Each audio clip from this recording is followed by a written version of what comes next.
I think that means we're a go, right? Sure. All right. That means There we go. Perfect. Thumbs up. All right. ready. Code the Nation with Resolute Education, take one. I'm so unbelievably excited to be doing this with the great, the powerful Ashric Don. Can I refer to you as the Don? Is that okay? Do other people do it in circles? Or is it like me first? It's an original idea. Yeah. Doesn't matter. The Don. There we go, the Don, the Don. Ashric, I feel a little bit guilty of having a pre-interview to the interview and going through some pretty exciting stories with you on the way here on the drive over, which was pretty awesome. But I think I would do a total disservice to having a chat with you if we didn't start from the top. Doing my research, we bumped into each other in circles. You actually have a background with sports. You said, quote unquote, you're the kid with the tappy foot at the back, and that naturally led you to that space. Would you want to tell us a little bit more about the beginning? No, true, Jonah. Thank you for the interview. Looking forward to this as well. Yeah. So I was one of those kids, man, that you can't sit still. Yeah. Always busy, running, always in trouble. Yeah.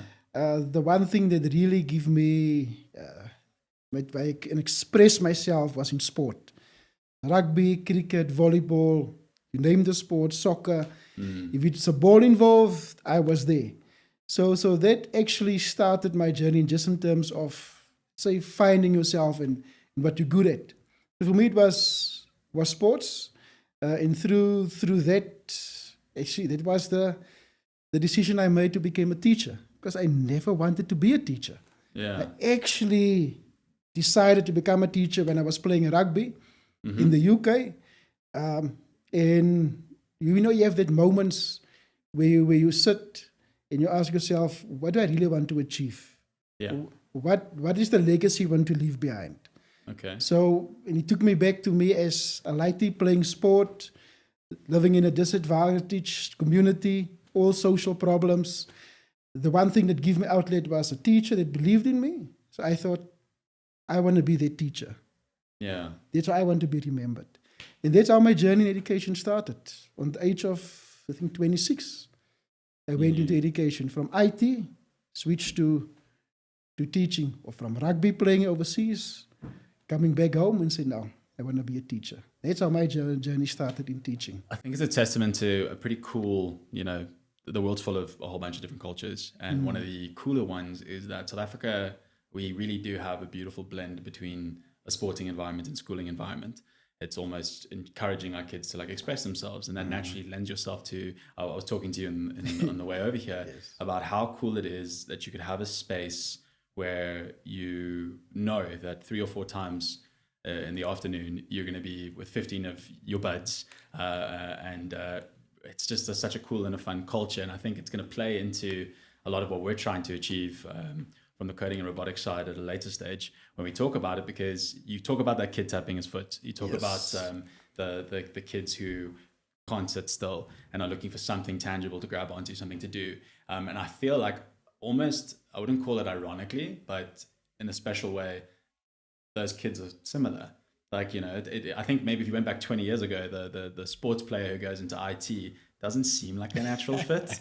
But for you, it led you to ultimately teaching coding and robotics, or starting to teach an IT project, but not in your typical school, not in the first school you'd lean towards. Can you tell us a bit more about your initial, the project you talked to me about with your principal that you guys kicked off? All right, 2019. I think if I take a step back, just a bit of context.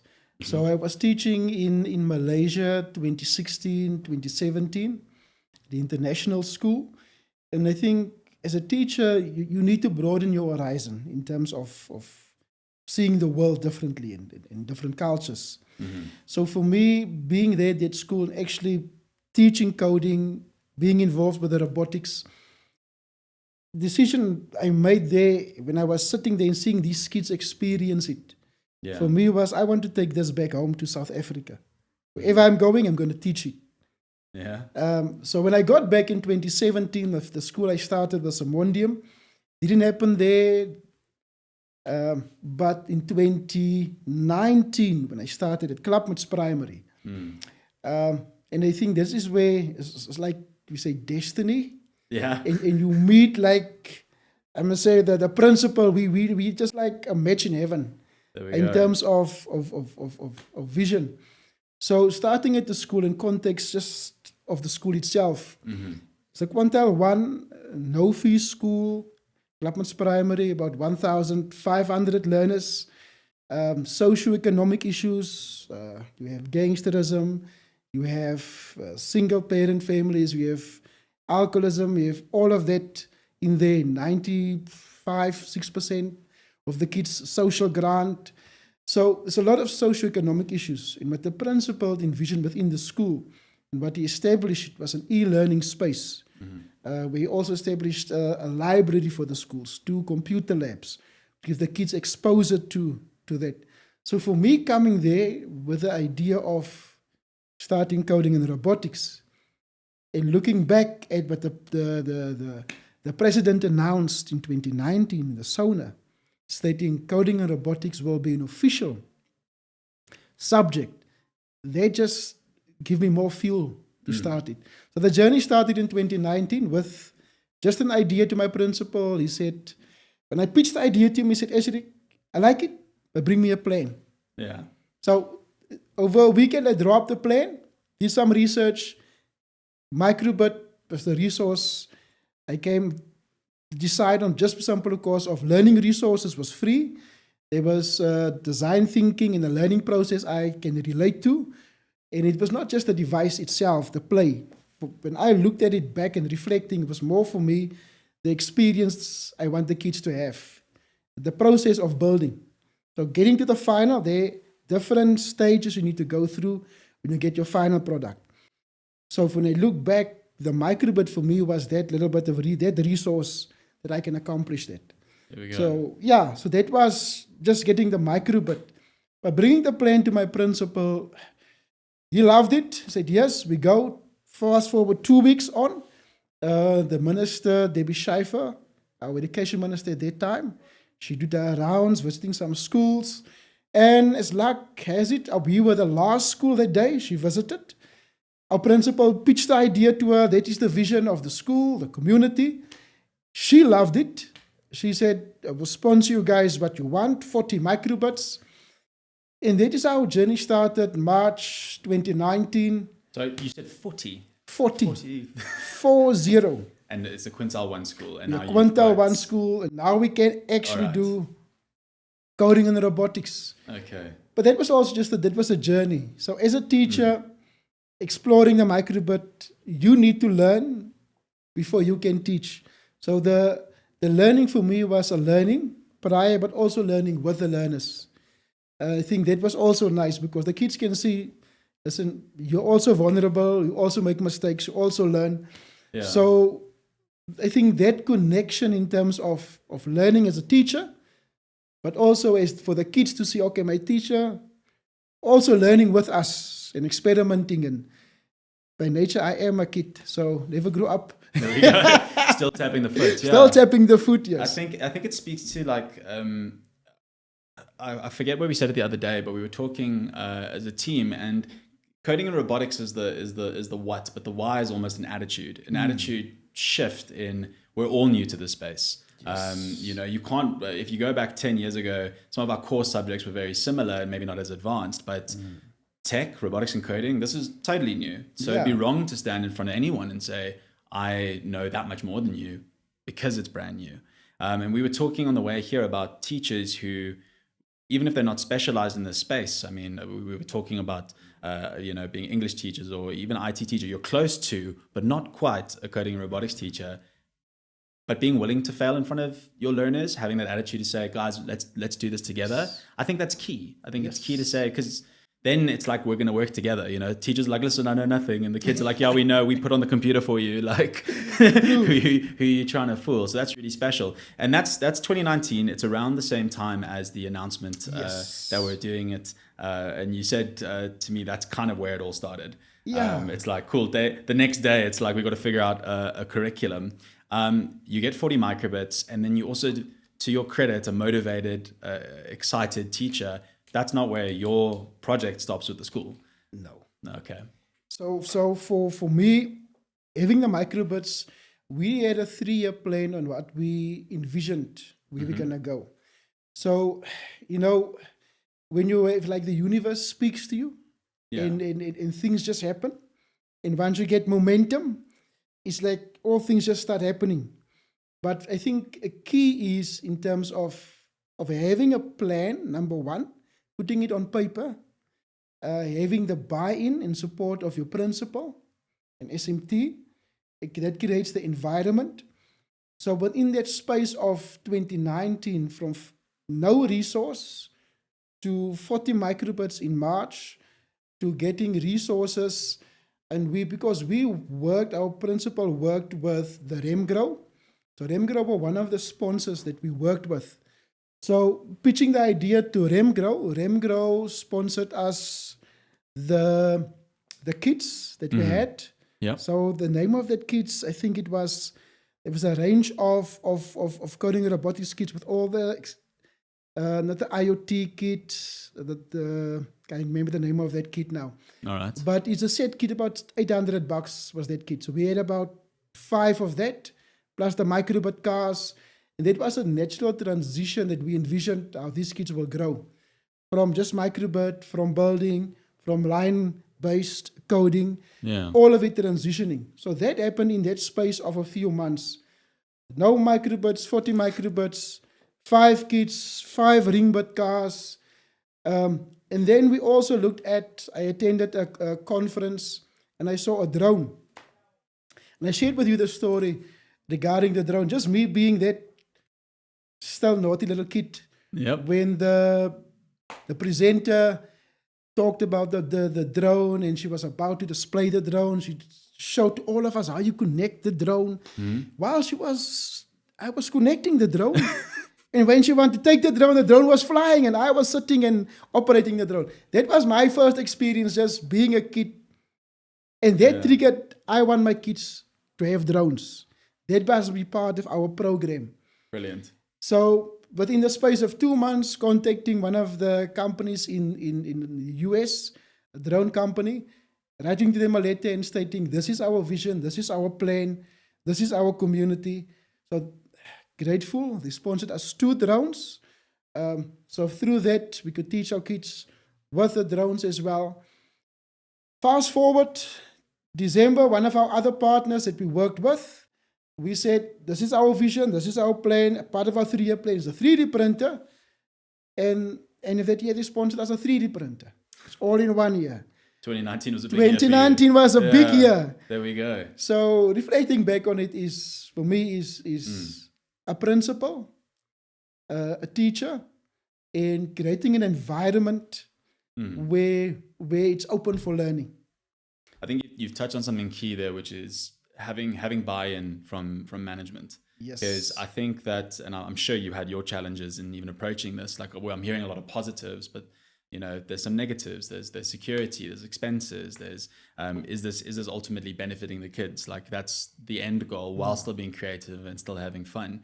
But having your principal say, just come to me with a plan. I buy the dream. You've sold me on the dream. Let's actually make it happen, I think is so key. And I've seen a lot of schools in various different spaces, when they get that attitude right, from a management to an educator, and say, we're going to try this together, that camaraderie really, it determines the success. Definitely. Brilliant. Definitely. And I think that is one of the key things I'm still doing if I'm in the role as an official. Yeah. Is for me identifying who is the teacher with a spark. That this teacher will actually, that teacher will run with it. All right. And then just to get the principal, because the next thing for us, we need to get the principals involved. Yeah. And if they buy in, and that is, you can have the teacher, but you don't have the principal, the buy-in of your management, then nothing will happen at the school. So my role is creating an environment where I bring all of those role players in a space, and they buy into the vision. Ultimately, why are we doing it? Yeah. Doing it for our kids. That's why we're doing it. That is our main goal. I was talking again the interview before the interview about what are the odds that out of 200 plus countries, all the time in history that we happen to be here right now in South Africa when coding and robotics is being officially adopted as a subject. It's serendipitous, but luck is where timing meets preparation. Yes. I'll talk a little bit more about a surprise at the end of the podcast that I can't wait to announce.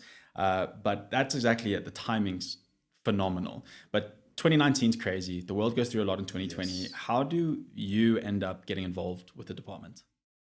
Oh, that was one of my visions and goals I set to myself.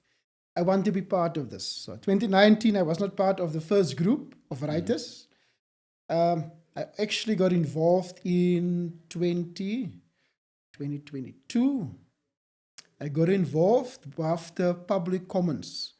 Okay. After it was out the draft, the public commented, the group came back, and then there was a discussion on how are you going to adopt the curriculum or change it according to the public comments.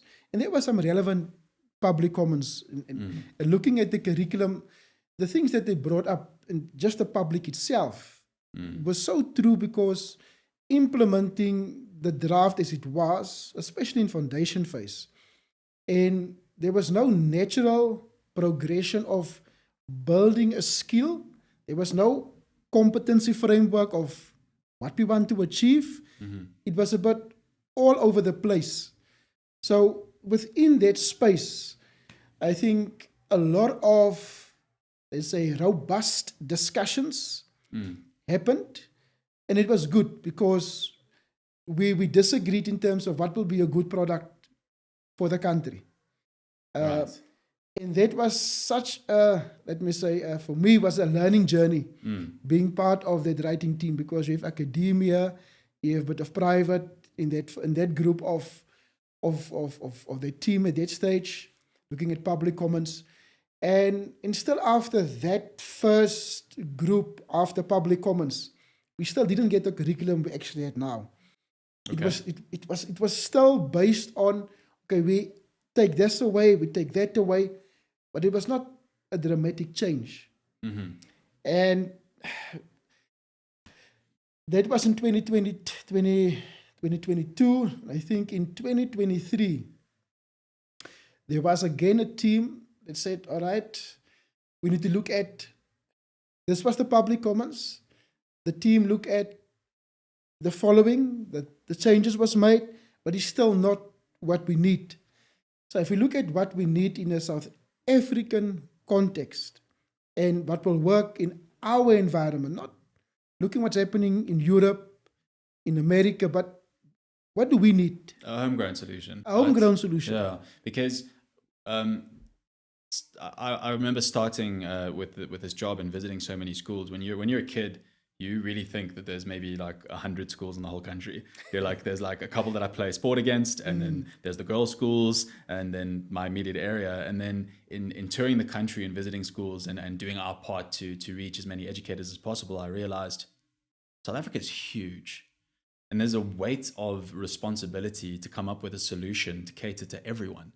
Because somebody learning from Richards Bay across to Springbok, north, south, east, west, you're basically making a very educated hypothesis and then building towards something that's got to work in 25,000 schools, there or thereabouts. And I'm sure you guys felt that weight of that responsibility while you're having these robust conversations.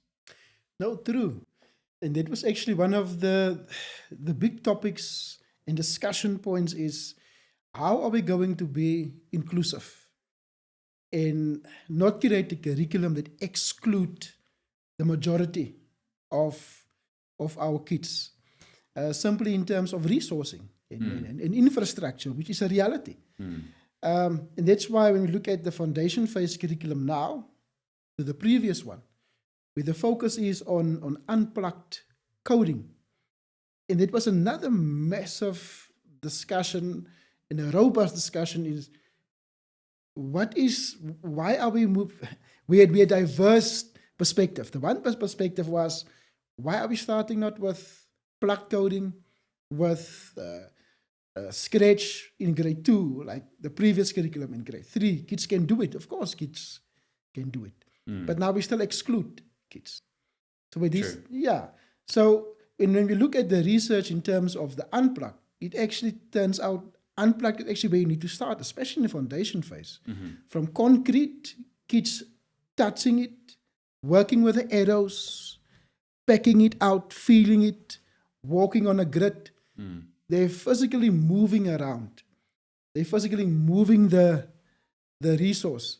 So looking at the educational benefit and looking at being inclusive, it just makes sense for South African context, educationally and inclusively, to say, let's make it fully unplugged. The schools that do have, please continue using it. The schools that don't have, it doesn't mean you can't teach. Because ultimately, the curriculum is not just about the device. It's about the thinking. It's about how do I solve this problem. It's about finding a solution. It's about learning computational thinking, that methodology of looking at a problem, decompose it, looking for patterns, apply abstraction, compiling an algorithm, test it, and go back and forth again. That is the skill we want our kids to develop. And they can develop it, especially in the foundation phase, without a device. But we say the schools that do have it, please, you can use it. It is working. In our pilots, it shows it's working. But to be inclusive in a South African context, that's how their journey moved. And if you look at the curriculum now, it's not separate curriculums. It's not grade R to 3, and then we start again from 3 or 4 to 6. This is one curriculum. So there's a progression from the concept from grade R to 3. Its same concepts go straight through to grade 9. So which means we're looking not at content, we look at mastery of a skill.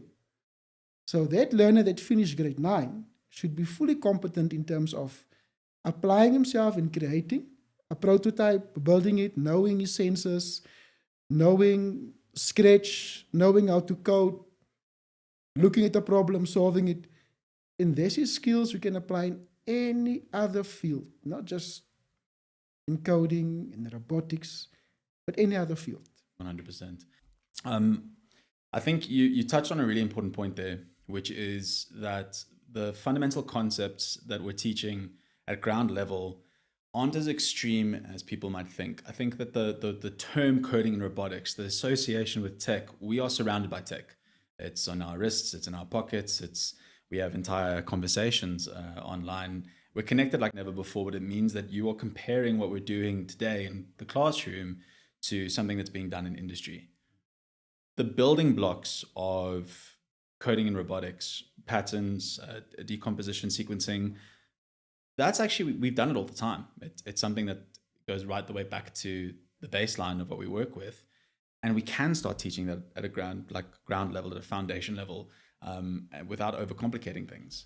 One of my favorite examples is if you're at the Spur and you've got a map and the crayons and the kid's going right through the maze, you tell them, wait, hold on, write down your instructions to the American Indian reaching the tribe, and you say, okay, make sure that you 1 step left, 2 steps right, and you actually go and sequence that out. And then at one stage, you're going to go wrong. Oh, scratch that out, edit it. That's in essence debugging. Yeah.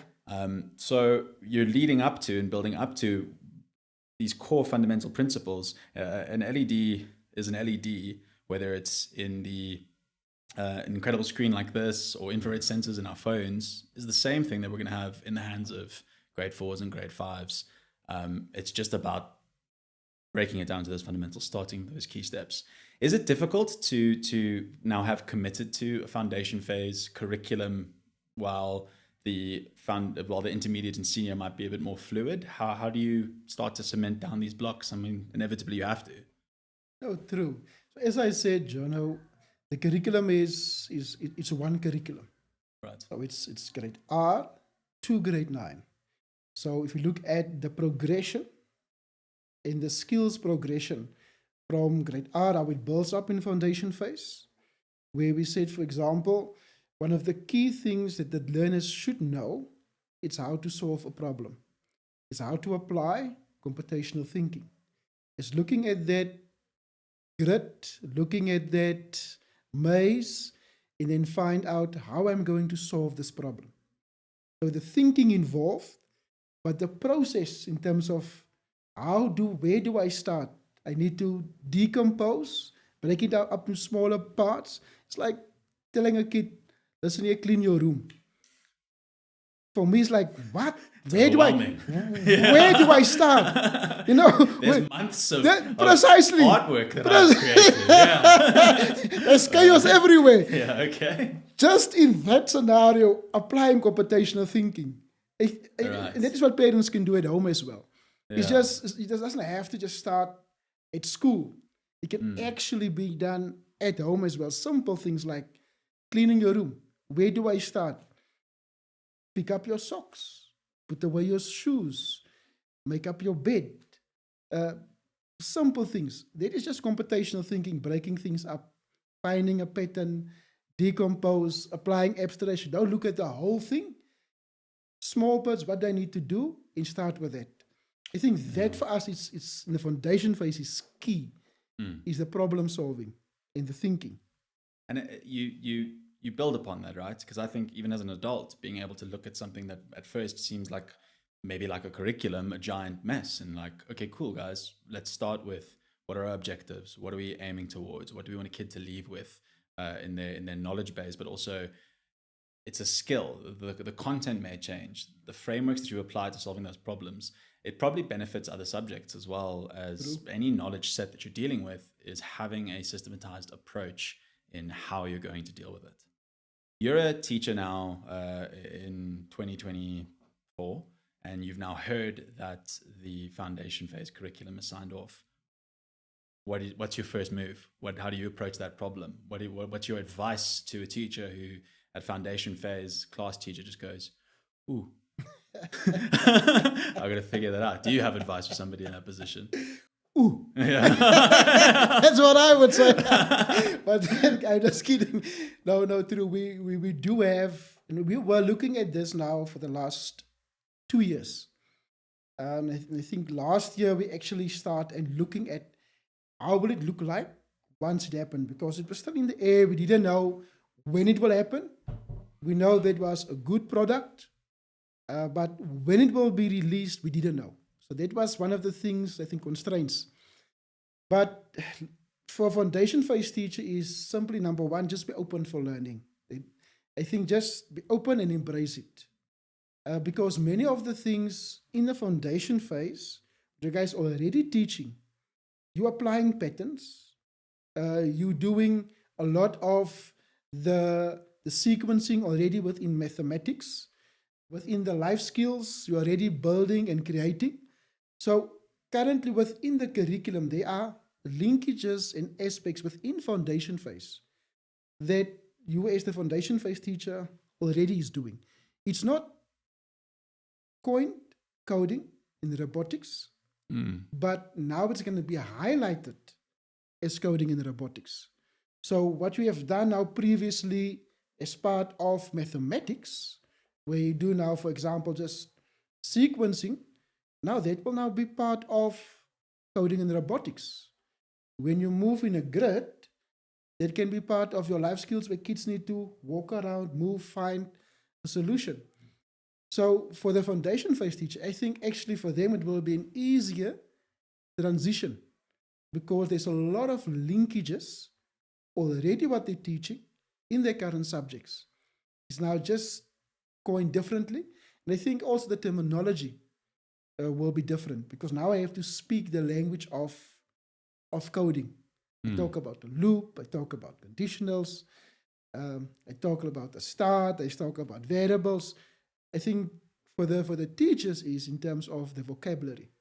But I know there's a few publishers already working on dictionaries. Yeah, I was about to say that's a natural step. And then, it becomes part of your vocabulary, it becomes part of your day-to-day. There was a stage where my teacher told me I wouldn't have a calculator in my pocket everywhere, and they missed that mark. I definitely do. So at that same token, this is new now, and but how quickly does new become normal? How quickly does a smartphone I remember being late to the trend on Blackberries. And then when I got the Blackberry, the iPhone was the big thing. Now the iPhone is, you can't bump into somebody who doesn't have a smartphone on them. And so too, I think that a lot of the principles in coding and robotics, some schools are more ahead than others. Some have already adopted and they've tried. And I love that. I'm like, there's no wrong way to just try, because you either win or you learn.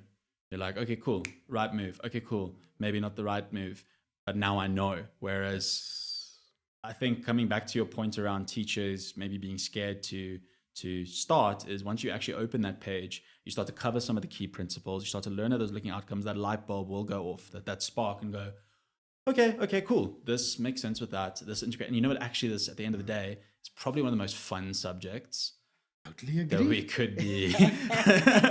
I think I remember speaking at a conference where I said, if you told everybody, okay, cool, in grade 1 we're going to learn electrical, mechanical, and software engineering, they'd all go, oh, what? You say coding and robotics, and kids are like, I like robots. Yes, that sounds cool, I'm willing to get involved. In building this curriculum and doing so in an African context, you did say earlier that you wanted to make sure that it was accessible, and that's obviously been the drive behind a paper-based solution. What are some of the other challenges that you guys had to consider in trying to overcome while formulating this curriculum? And are we on the right track? Are we going to be okay? Or is there still gaps to be filled in terms of delivering this curriculum to those 25,000 schools? Jonah, it's never a perfect curriculum. But I think what we have is a very good product. And there was a lot of, let me say, brilliant people involved in creating this curriculum. How many people, if you don't mind me asking? Because it seems like when the curriculum's being drafted, it's a bit of a black box. You don't really know what's going on in there. Yeah, I think from the start, it was quite big. I think it was 50, 60 in the beginning. In the first group of developers, the second group of developers, I think with the last group of developers, it was a team of, I think we were not more than 10. We were not more than 10. It was a smaller team, but each of these team members from higher education, university, mixed with FET, mixed with ourselves within the GET, in the foundation phase. It was a good blend between higher education, between the teachers or the specialists within IT and CAT, where that link. Just in the expertise alone, brilliant people involved in this design of this curriculum. And I must say that I had my small bit, but there were great minds involved in the development of this curriculum. It takes a village, right? Definitely. So I think one of the constraints, and I think what we will experience as a country is infrastructure, is having a laptop, having internet, having a resource. I think, and there is constraints that will not go away.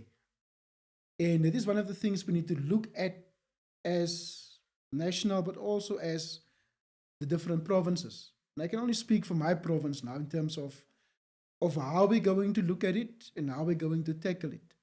And I think in terms of a national perspective, the constraints is still there in terms of infrastructure, in terms of the resources, and that is the real constraints. And I think that is also one of the decisions in terms of when we look at the rollout of this curriculum. How will it look? Is it all at once? Or is it incremental? So what I'm happy with in terms of that, we will also give the system a chance to adapt and prepare and get things in place, is with foundation phase starting next year in 2025. And the year after is the grade 4s. So it's after foundation phase, it will then be per grade implementation. Okay. That will give the system at least a chance to prepare for each of these different grades. It's still not perfect because we still have constraints in terms of resources. That's why we need to look and see partnering with NGOs partnering with private in Mm. terms of, because end of the day, who will benefit from it? Private sector will benefit. Mm. So my plea is, please support wherever you are in the province, education department, doesn't matter where you find yourself.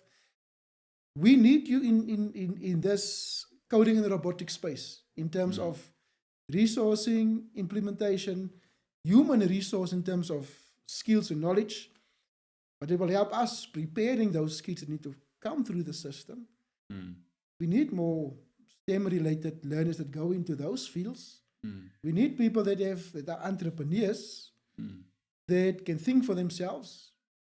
But that can't happen if the education department is the only stakeholder in delivering that. That must be a collective. I couldn't agree with you more. I think that robotics, it's so close to entrepreneurship, innovation. It's the space or the environment of seeing a problem and solving a problem. There was a Pixar movie called, coincidentally, Robots, when I was growing up. Yeah. Yes. And one of my favorite quotes that I try and fit into almost every conversation is see a need, fill a need. And we've Nice. got a lot of problems. The world has problems. South Africa has our own unique problems. A problem, if you reframe it, is also an opportunity to innovate. And I think, especially when you talk about, for example, your willingness to get involved with your school community and saying, okay, guys, we might be underfunded, we might be under-resourced, but I have a vision for where I want to take my kids, and I'm not going to take no for an answer. It's just, no is just a direction change. It's like, okay, cool, I'll figure it out. I'll try this, I'll try that. I'm not going to say it's easy. It takes, It's not. it takes some endurance, right? Yeah. And some grit, but the result, it's worth, the work. It's worth putting in that kind of an effort to solve the problems that we do have. Because I also do think that tech has the opportunity to be a great equalizer. A motivated learner who can find the right teachers, find the right environment, or the right resources. We're in an age where we have unprecedented access to information. If you're the right kind of person, you could come from a background or a space where seen as previously underprivileged, and through learning and through pushing, marry the technology you learn and seeing these problems that we can solve and create solutions that could not just change your own trajectory, make a career, make a business, but also change your environment. One of the things you spoke about with your principal was the effect it would have on your community with the gangs, with the underfunded in resources. And I think we see those every day. True. Yeah.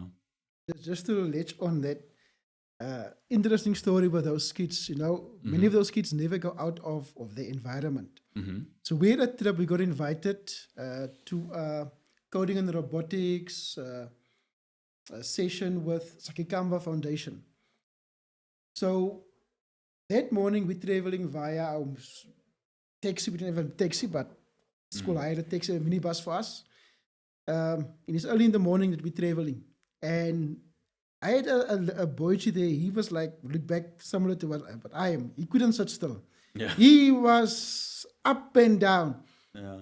But you know what? He was so good with the building. The building part. He shined in that.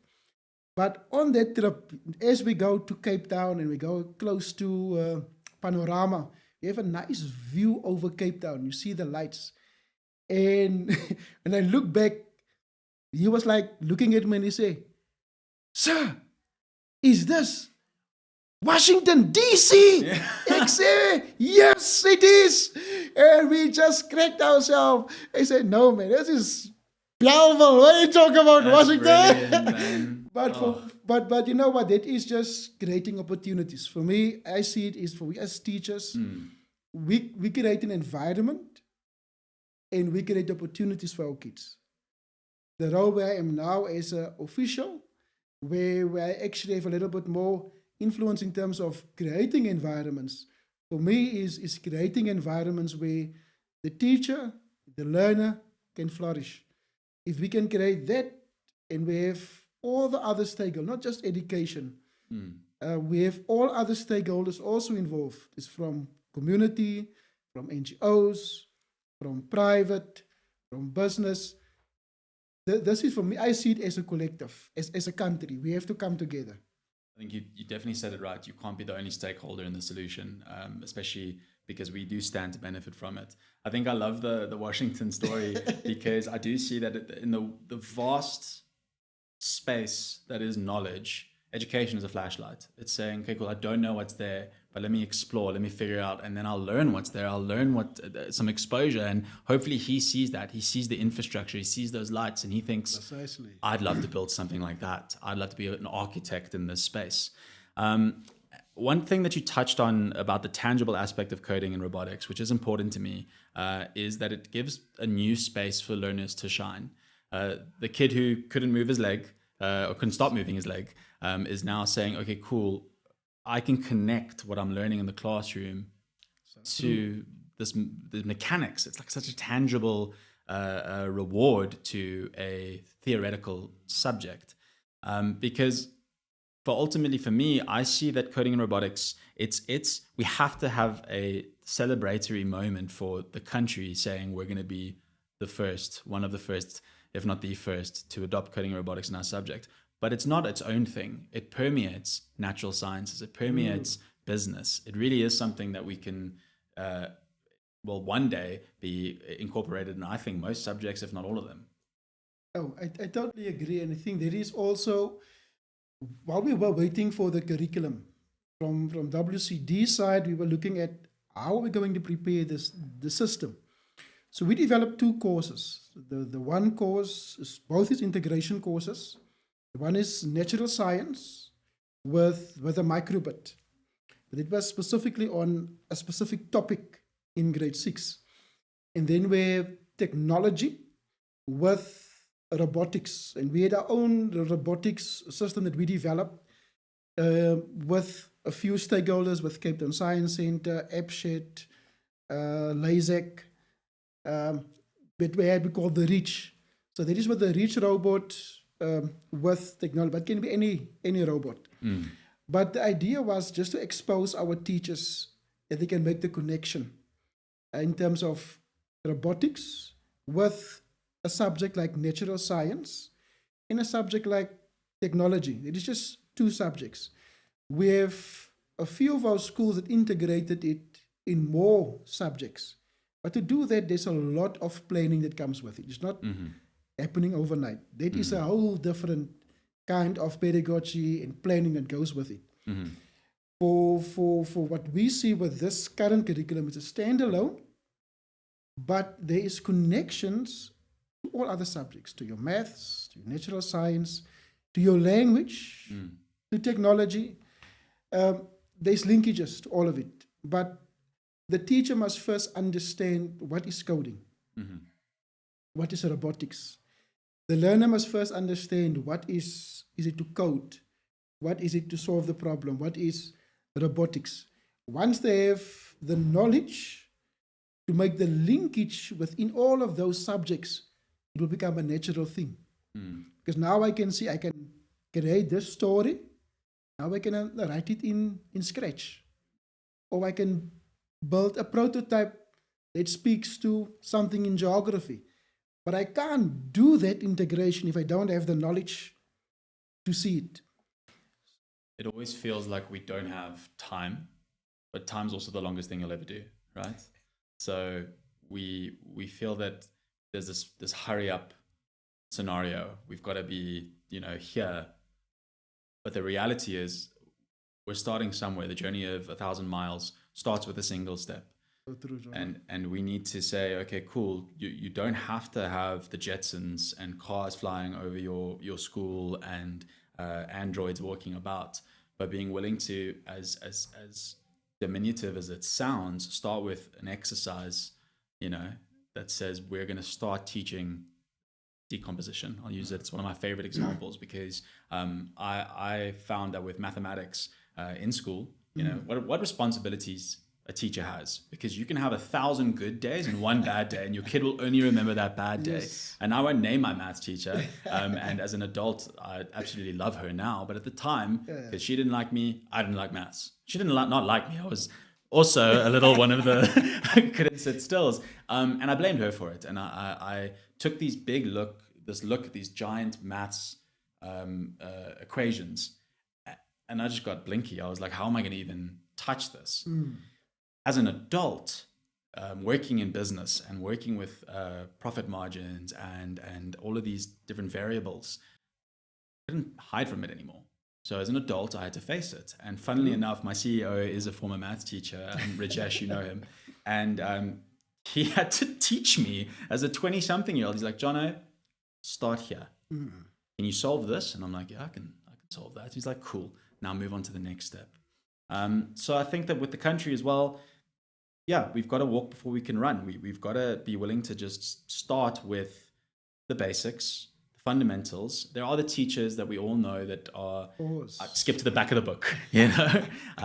But at least starting at this place, what a progressive and wonderful step so far. You must be very excited to see now this roll out into 2025. What is the expectation from your side in terms of rollout, or at least from the department? I think there are two. There is provincial and there's national. So in terms of national, it is announced 2025 foundation phase implementation.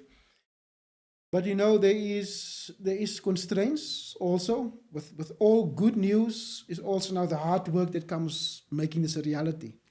So just for example, in the Western Cape, there are 13,000 foundation phase teachers that needs to be trained in terms of coding and robotics. So nationally, that will be in the thousands in terms of trainings that needs to happen with each in the different provinces. So as I said, for us, implementation, yeah, there's constraints. I think the transition for the foundation phase should be easier, but you can't assume that because there is new methodologies, there's new terms, and I see there's no rush. It mustn't be, doom, here we go now. You must accept teachers will be scared. Some will move at a fast pace, some will move at a slower pace, and some will even move at a slower pace, but they will move. So we need to make sure that you accommodate and not within a bureaucratic space, not scare the teacher or in terms of that learning, and because there's an adoption that needs to happen as well. 100%. So that is the one thing. But in terms of the curriculum, we look at what the curriculum wants to achieve is we currently have CAPS, which is very much content based, and then we have the coding and robotics, which is competency based. We want to develop a skill or a set of skills. That is what we want to develop in coding and robotics. Developing a skill is not something that will happen in 2 months, in 2 terms. So in terms of the process, and that's why we say it's a process-driven subject, which means there is coding and robotics processes that the learner needs to go through. For us, it's not that artifact they built. It's not the Scratch game they built. That is the final thing. For us, is the process that learners need to go through in terms of the thinking, in terms of sitting. I need to design the following. How do I start? I need to collaborate with whoever has the problem. I need to empathize. I need to go through that design thinking process. I need to go through the computational thinking process. That's why the curriculum, as I said, is a process-driven. It's focused on the coding and robotic processes that the learner need to go through. The final product will come, but the learner need to go constantly through that process of the thinking, of when I design this, I collaborate, I empathize, I define it. I need to ideate, I need to prototype, I need to test it.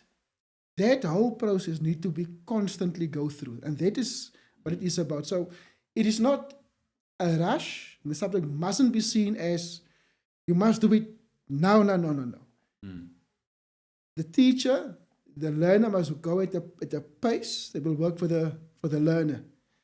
and we must accommodate because we're not working with a content, we're working with a skill. And that skill will be developed from grade R to grade 3 in foundation phase, but that skill, same skill, will continue straight into grade 9. Same concept, the progression will just go deeper in terms of complexity. And that's what excites me, make me excited about really the product and the type of curriculum that we put on the table. I think it's such a unique curriculum in terms of how it was conceptualized, developed with the human capacity and the knowledge base within South Africa. Various provinces that came together, and this came out of that. But with the ultimate learning was also the cognitive levels of the kids. That's why we talk about the science of learning as one of the approaches in there. Is when we look at the progression, there was a lot of thinking in terms, what can that learner absorb in grade R? How much can that learner absorb in grade 1, in each of the grades?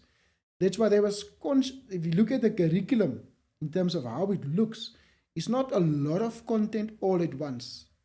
It's a little bit of content. It will grow over the phases. So that different approaches, I think that is absolutely brilliant for the team. They put that 5 approaches there. The problem based. They said, listen, we have real world issues that we need to solve. What approach will we use? We can either do project based, which is close to problem based. The problem based is just smaller problems the learner need to solve within a term. We want the learner to develop certain soft skills. And we talk about collaboration, communication. It's why there's cooperative learning. We need to work in groups. Each of those team members have a specific role they need to play. We talk about pair programming, where we need to sit together. We need to communicate. I check your code, you check my code. Together we're solving this problem. From there we go to deliberate practice. Deliberate practice is in there because we're looking at solidifying a skill. And through the research and so on, you can only actually solidify a skill if there is practice, practice, practice until it becomes automatic. So that's why the 4th approach is deliberate practice. And the last one is the science of learning, which I really, really like in terms of how this was conceptualized. I think that makes it really unique in terms of that. So much to unpack. I guess overall it sounds like by nature a pretty forgiving space, because no good story was ever told. I tried and I got it right the first time. I mean, everyone's like, you need bumps in the road, right? Yes. I tried and then I overcame. One of my favorite quotes is, the harder the training, the harder you'll brag. So in that case, we're all going for this for the first time. Our kids and also our schools. One of the things we tell a lot of our educators is it's first about being willing to adopt the curriculum and adopt coding and robotics. And then in your year 2, really, and when I say year 2, it could be your next stage is you adapt, you start to integrate the curriculum and it feels a bit more part of the walls. Now you're a bit more comfortable, you've had your growing pains. And then by year 3, to your group that you spoke about, to me, I don't think under the cameras, but you spoke about that group that went from absolutely nothing to competing on the world stage. And that's the last stage for me, is that ability to now stand on the foundation you've built and innovate and take it up the next step, which is just super exciting. I do want to ask you then, coming from the private sector, you mentioned that it's going to take a village. And you've touched on 1 or 2 key things. You've touched on teacher training, you've touched on infrastructure. How else can we get involved in helping the nation approach coding and robotics in 2025? For me, I look at it in 2 ways. I always look from a national perspective, but I also look at provincial. So what I would love to see from national is actually a framework in terms of how collaboration will look like with private sector. What we're looking at currently in the Western Cape, and what I'm currently working on as well, is putting down or creating a framework of how it will look like when private sector want to come in support coding and robotics. Is it in terms of resourcing? Is it in terms of teacher training? For us, it's just very much important is the synergy. If private can see, or the NGOs can see, this is the framework, this is where I can fit in, and I will put my resource in this bit, but in this little space, but I'm going to put my resource in. Say, for example, I want to procure resources. From an education perspective, please don't just buy any resource. This is the resources that we would like. Don't just do any training. This is how the training should look like, because there is some certain pedagogical ways of doing things within that environment, at that level. So if we can have that synergy, for me, I see it as a win-win.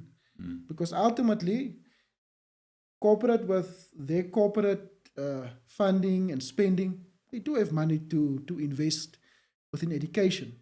But I think if we have a proper framework in terms of how it will look and how it will be used, and also how it will be monitored and evaluated, I think if we have that in place, I think that will make it easier for corporate to come in and say, listen, you see there's a framework, I can fit into this space, I can fit into that, I can do this.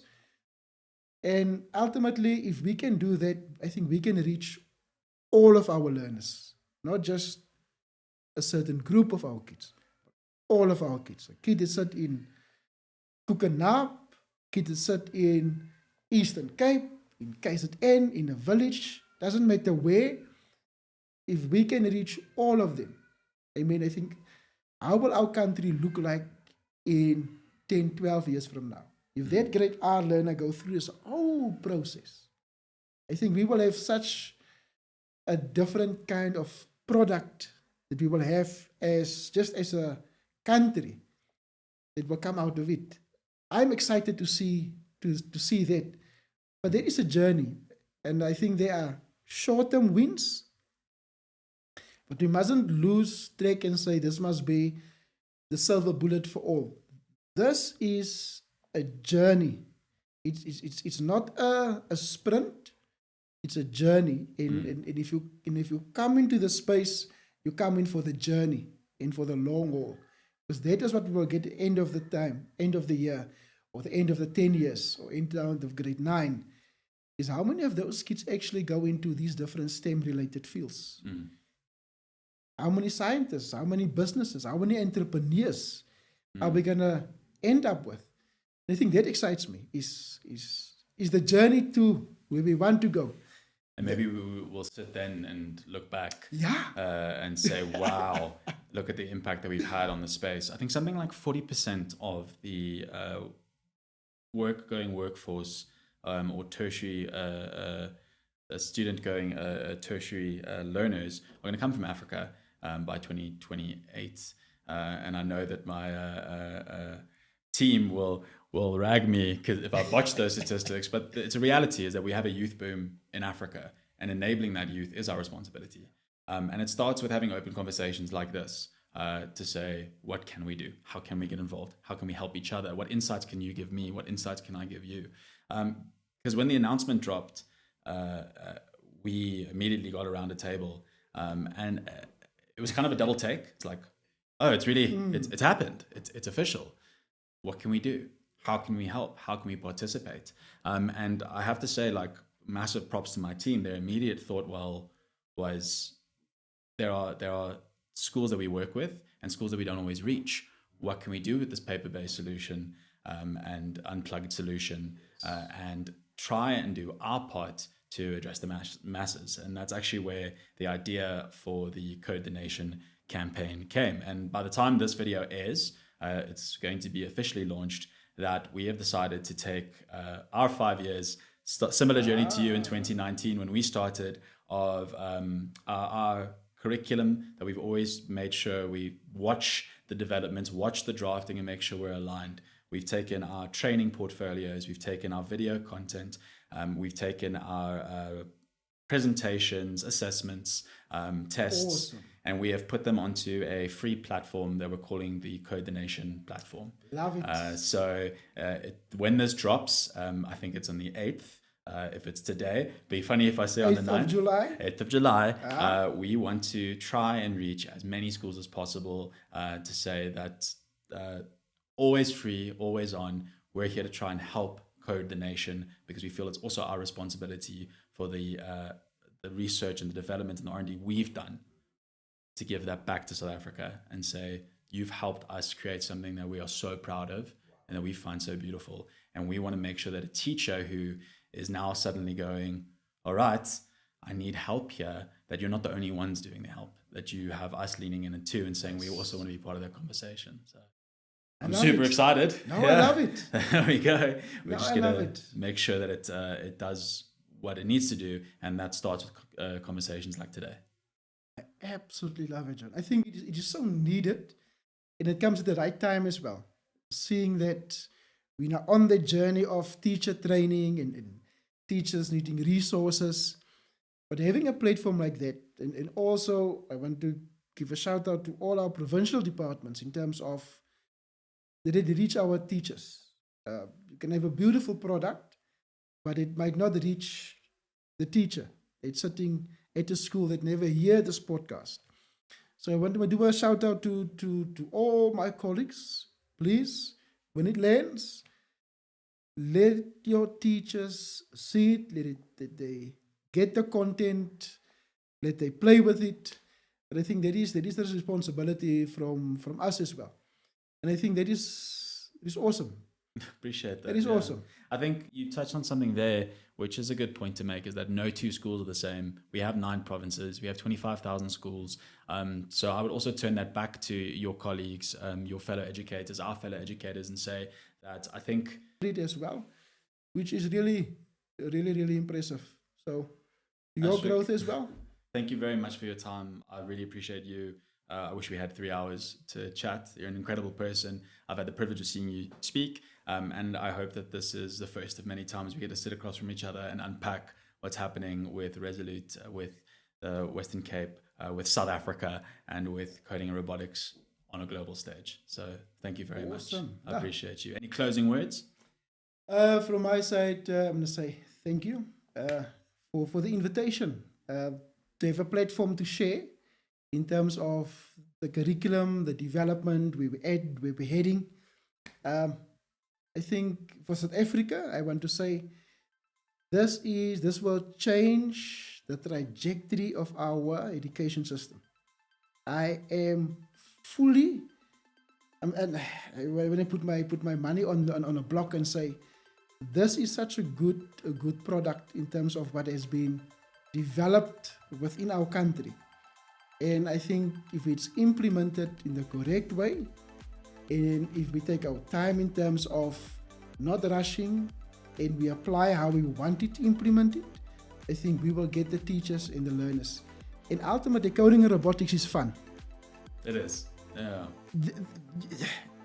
You can't go around it. Kids like to play. Kids like to be involved. And I think this is the space where you will have kids at the end love mathematics, love science. Because the space that they are in is not a space of I'm forced to do it, it's a space of play. So that is my last words. Embrace it as a teacher and have fun, because you will set the tone in your classroom for your learners. Thank you so much, Ashric. To the Don, thank you very much. Let's go code the nation. There we go. Cheers. Thank you, Jonah.